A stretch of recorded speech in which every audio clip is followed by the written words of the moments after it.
ಮಾವಿನ ಹಣ್ಣು ಅಂತಂದ್ರೆ ಯಾರಿಗೆ ತಾನೇ ಇಷ್ಟ ಇಲ್ಲ. ಇದನ್ನ ಇಟ್ಟು ಟೇಸ್ಟ್ ಆದ ಮಾವಿನ ಹಣ್ಣು ಮೋರ್ಕರಿನ ಮಾಡೋಣವಾ?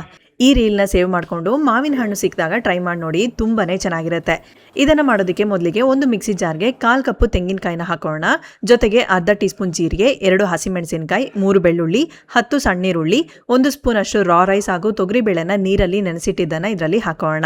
ಜೊತೆಗೆ 1/4 ಟೀ ಸ್ಪೂನ್ ಅರಿಶಿಣದ ಪುಡಿ, ಸ್ವಲ್ಪ ನೀರನ್ನು ಹಾಕಿ ನುಣ್ಣಗೆ ರುಬ್ಕೊಳ್ಳೋಣ. ಈಗ ಸ್ಟವ್ನಲ್ಲಿ ಒಂದು ಕಡಾಯಿ ಇಟ್ಟು ಒಂದು ದೊಡ್ಡ ಮಾವಿನ ಹಣ್ಣನ್ನು ಸಿಪ್ಪೆ ತೆಗೆದು ಈ ತರ ಕಟ್ ಮಾಡಿ ಹಾಕೊಂಡು 1/2 ಕಪ್ ಅಷ್ಟು ನೀರನ್ನು ಹಾಕಿ 1/4 ಟೀ ಸ್ಪೂನ್ ಅರಿಶಿಣದ ಪುಡಿ, ಅರ್ಧ ಟೀ ಸ್ಪೂನ್ ಉಪ್ಪು, ಅರ್ಧ ಟೀ ಸ್ಪೂನ್ ಅಚ್ಕಾರದ ಪುಡಿ ಇದನ್ನೆಲ್ಲ ಹಾಕಿ ಲಿಡ್ ಹಾಕಿ ಮುಚ್ಚಿ ಒಂದು 5 ನಿಮಿಷ ಕುದಿಸ್ಕೊಳ್ಳೋಣ.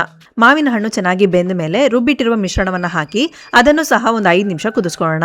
ಇದು ಚೆನ್ನಾಗಿ ಕುದಿ ಬಂದ ಮೇಲೆ ಗಟ್ಟಿ ಮೊಸರನ್ನ ನೀರ್ ತರ ಈ ತರ ಬೀಟ್ ಮಾಡಿ ಇದರಲ್ಲಿ ಹಾಕಿ ಸ್ಟವ್ನ ಆಫ್ ಮಾಡ್ಕೊಳ್ಳೋಣ. ಈಗ ಒಗ್ಗರಣೆಗೆ 2 ಟೀ ಸ್ಪೂನ್ ಎಣ್ಣೆ ಹಾಕಿ ಬಿಸಿ ಆದ್ಮೇಲೆ ಸಾಸಿವೆ, ಕಡಲೆಬೇಳೆ, ಉದ್ದಿನಬೇಳೆ ಹಾಕಿ ಸಾಸಿವೆ ಸಿಡಿದ ಮೇಲೆ 1/4 ಟೀ ಸ್ಪೂನ್ ಜೀರಿಗೆ ಹಾಕಿದ್ಮೇಲೆ ಸ್ವಲ್ಪ ಕರ್ಬೇವಿನ ಸೊಪ್ಪು, 2 ಒಣಮೆಣಸಿನಕಾಯಿ, ಸ್ವಲ್ಪ ಇಂಗು ಇದನ್ನೆಲ್ಲ ಫ್ರೈ ಮಾಡಿ ಸಾರಿಗೆ ಹಾಕಿದ್ರೆ ತುಂಬಾನೇ ಟೇಸ್ಟ್ ಆದ ಮಾವಿನ ಹಣ್ಣು ಮೋರ್ ಕರಿ ತಯಾರ್. ಖಂಡಿತ ಇದನ್ನ ಟ್ರೈ ಮಾಡಿ ಹೇಗಿತ್ತು ಅಂತ ಕಮೆಂಟ್ ಬಾಕ್ಸ್ ನಲ್ಲಿ ಕಮೆಂಟ್ ಮಾಡಿ. ಸೊ ಈ ವಿಡಿಯೋ ಇಷ್ಟವಾಗಿದ್ರೆ ಲೈಕ್ ಮಾಡಿ, ಫುಡಿ ಕನ್ನಡನ ಫಾಲೋ ಮಾಡಿ.